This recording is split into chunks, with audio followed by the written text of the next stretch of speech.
All right, we're in Overpeck Park at Earth Fest, and I have a guest with me, my man Soren. It's Mental Health Awareness Month, and on the radio show, on the People's Herbalist, the People's Healing Hour, we were talking about mental health and over medication, and he shared with me his story. So, Soren, you mind sharing a little bit about what you went through with your Of, experience? of course. So when I was a little kid, I have ADHD and dyslexia.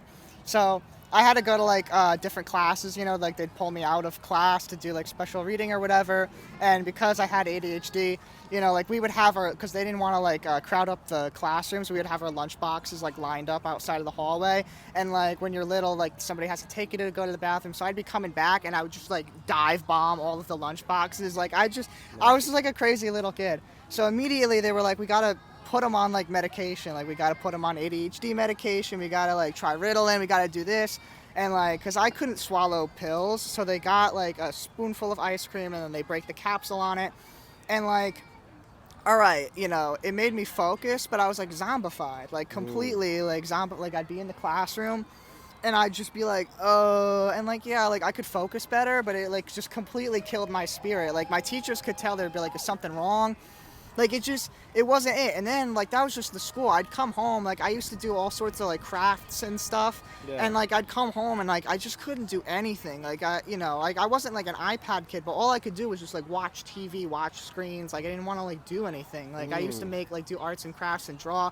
Like I just couldn't focus enough to do anything else. And it was zombifying me. And my mom, and people around me were noticing like there's something wrong with him. Like what's going on? So after 5th grade, they took me off the medication, and there was like a little bit of like a withdrawal period. But like I came back, and unfortunately, I was like right when COVID happened, like in 6th grade for me. So that like kind of, that kind Wait, of. how old are you? I'm 16. Okay. I'm turning 17 on May 29th. I forget, it's like the 17th today, right? Yep. So I'm like basically 17.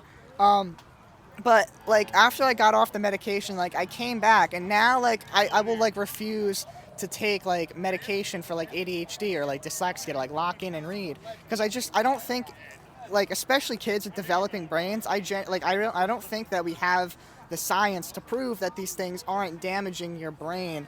And like you know people take ADHD medication now because they need it to focus for their job. But if you never had access to that, I wonder if you would be more productive, if you'd be better. Because for me, it's like if I have to work on something that I really don't want to work on, like I'll procrastinate, like I can't do it. But if it's like something that like I'm really passionate about, like a project in school of a book that I liked, like my favorite book that I've read in school was Catcher in the Rye. Yeah. And we did like a big project on that, and I loved that book. And I'd stay, I'd work on it after school, like worked on that for like hours. Like I was super passionate about that. Hours of work. Like I had like the best project like anybody ever had. I wore like a red hunting hat, which is what he wear. Like I wore it to school. Like I dressed up and everything.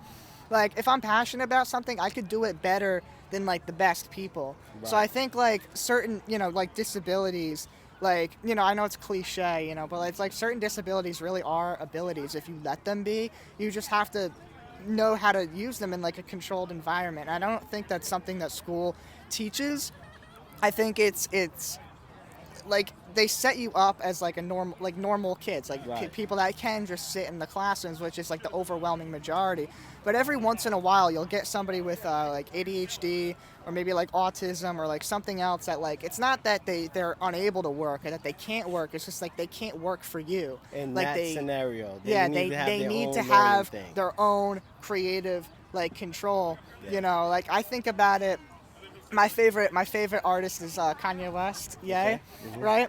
And I think he works best when he's in control of his own like world, when he can make everything. Like he did a partnership with his Yeezy shoes with Adidas, and Adidas wasn't giving him creative control. They were changing his designs, they were blocking certain things, Right. and it was driving him nuts. Like he couldn't get out his expression. But now that he's like broken free from all that, controversial as he may be, like he's free. He can make whatever he wants. He can make all like whatever music he wants to make. He can make anything. And I think like if you just apply those principles to your own life, obviously like you have to have a job. Like you can't just be like a nomad. But like if you stop like taking like poor medication to try to like control you and like just let your brain out. Like if you really just like take a deep breath, like reconnect with nature, and like express yourself like calmly and coolly and like understand what you like need, not like what your doctor needs, not what your teacher needs, not what these other people think that you need. Like, oh, you need medication, you need to focus, you need to do this, you need to like da da da da da. Like it's like they're touching your brain, like it's like they're touching your brain, and it's like I can't do that. Like I can't deal with people touching my brain. Like I feel like, you know, kids especially, you know, if you have like ADHD or if you have whatever other like disorders are out there, like you can't sit in a classroom, but you should be taught to use that as like to your advantage, use that to your superpower. And it's why so many people with it, why it's classified as a disability, right? Because you get taught a certain way.